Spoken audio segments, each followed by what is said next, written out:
Welcome to Kailash curry world. இன்றைக்கி நம்ம special என்னென்னா இந்த இடிச்சக்காய் வச்சு, அதாவது பலாக்காய் இருக்கே, சின்ன பலாக்காய் வச்சு தான் அருமையான ரெசிபி பண்ண போகிறோம். பாருங்கள், அது எப்படி பண்ணுறதுங்கிறது பார்க்கலாம் வாங்க. அதுக்காக நான் ஒரு பாதி தான் எடுத்துருக்கிறேன். இந்த இடிச்சக்கான்னு சொல்லுவோம், அதை பாதி தான் எடுத்துருக்கிறேன். எனக்கு அவ்வளோ போதும், அதனால நான் பாதி எடுத்தேன். ஓகே, இப்போ அதை கட் பண்ணணும். இதோட தோடை மட்டும் மாற்றினா போதும், உள்ள பார்ட்ஸ் எல்லாம் மாற்றணும்னு தேவையில்லை. இந்த மாதிரி வச்சு கட் பண்ணுங்கள். இப்போ சீக்கிரமாக கட் பண்ணிடலாம்.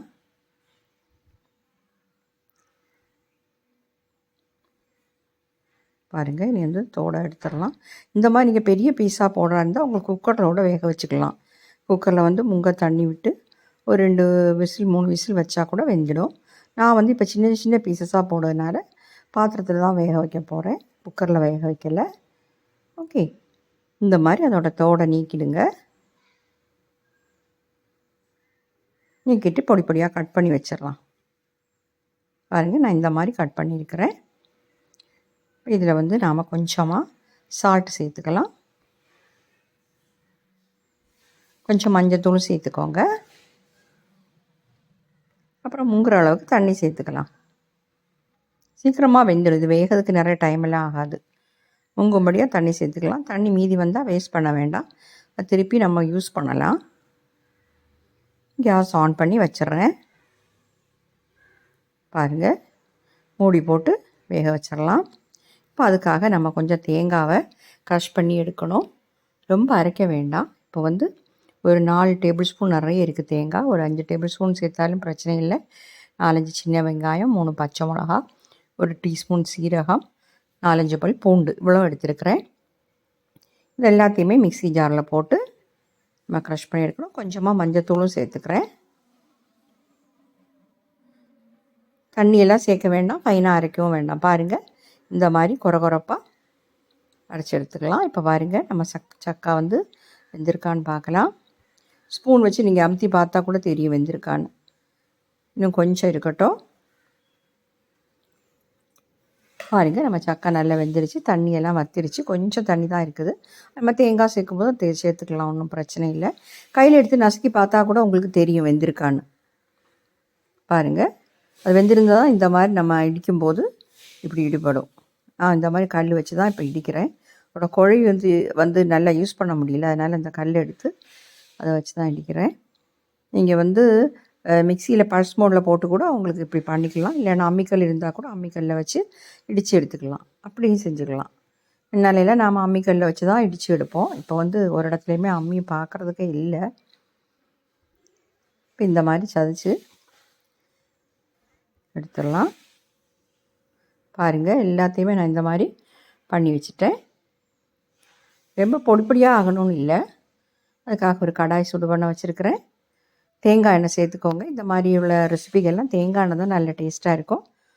ஒரு 1.5 டேபிள் ஸ்பூன் தேங்காய் எண்ணெய் சேர்த்துருக்கிறேன்.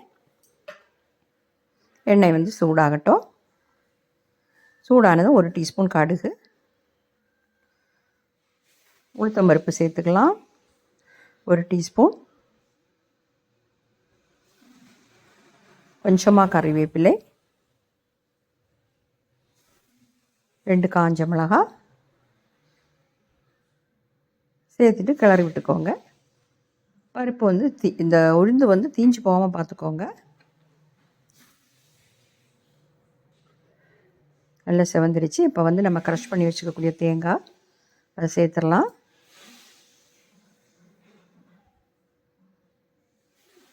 சேர்த்துட்டு அதுக்கு தேவையான கொஞ்சமாக சால்ட்டு சேர்த்துக்கலாம். தேங்காய்க்கு மட்டும் தேவையான சால்ட்டு கொஞ்சமாக சேர்த்துக்கணும். சக்கா வேகும்போது நம்ம சால்ட்டு சேர்த்துருக்குறோம். சால்ட்டு நிறைய ஆயிடாமல் பார்த்துக்கோங்க. கொஞ்சமாக சேர்க்குறேன். இப்போ நல்லா கிளறி விட்டுட்டோம். 1 நிமிஷம் நல்லா கிளறிக்கோங்க.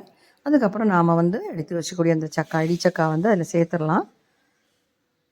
சேர்த்து எல்லாத்தையுமா நல்லா மிக்ஸ் பண்ணிக்கோங்க.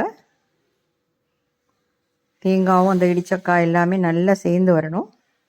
அப்போ தான் நல்ல டேஸ்ட்டாக. தேங்காய் கொஞ்சம் ஜாஸ்தி போட்டால் இன்னும் நல்லா தான் இருக்கும். தேங்காய் ரொம்ப கம்மியாக போடாதீங்க. அவ்வளோ டேஸ்ட்டாக இருக்காது. தேங்காய் நிறைய வேணும் இதுக்கு. நல்லா கிளறிட்டேன். தேங்காவோட பச்சை வாசம் போகணும், போய் நல்ல ட்ரை ஆகி கிடைக்கணும். நல்ல ட்ரை ஆனால் தான் இந்த ரெசிபி வந்து நல்ல டேஸ்ட்டாக இருக்கும். இங்கே வந்து கேரளாவில் தோரன் தான் சொல்லுவோம், இடிச்சக்காய் தோரன் சொல்லுவாங்க. சின்ன பலாக்காயில் சின்னதாக இருக்குமே அதான். ஆனால் நல்ல டேஸ்ட்டாக இருக்கும் சாப்பிட்றதுக்கு. நல்லா ட்ரை ஆனதுக்கப்புறம் நம்ம ஃப்ளேம் ஆஃப் பண்ணலாம். அப்போ நம்ம தேங்காவும் நல்லா வெந்துடும், தேங்காவோட பச்சை வாசம் எல்லாமே போயிடும்.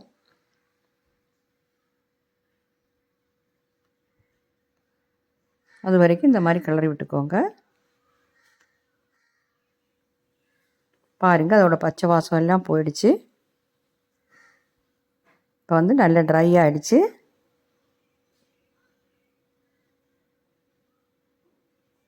சால்ட்டு செக் பண்ணிக்கோங்க, தேவைப்பட்டால் கொஞ்சம் சேர்த்துக்கலாம், அவ்வளோதான். ஓகே, நான் ஃப்ளேம் ஆஃப் பண்ணுறேன், பிளேட்டுக்கு மாற்றிடுறேன். பாருங்கள், அருமையான இடிச்சக்காய் தோரன், இடிச்சக்காய் பொரியல்னு சொல்லலாம், சூப்பராக ரெடி ஆகிடுச்சு. கரெக்டாக நீங்கள் இந்த வீடியோ ஃபுல்லாக பார்த்து ட்ரை பண்ணி பார்க்கணும். பார்த்து உங்கள் ஃபீட்பேக் ஏன் தெரியுங்க. ஓகே, நல்ல டேஸ்ட்டாக இருக்கும் சாப்பாட்டுக்கு.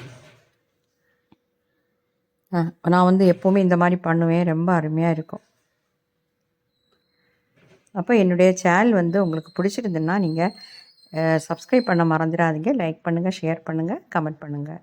ஓகே, அடுத்து நல்ல ஒரு வீடியோவாக திரும்பவும் சந்திக்கலாம். தேங்க்யூ.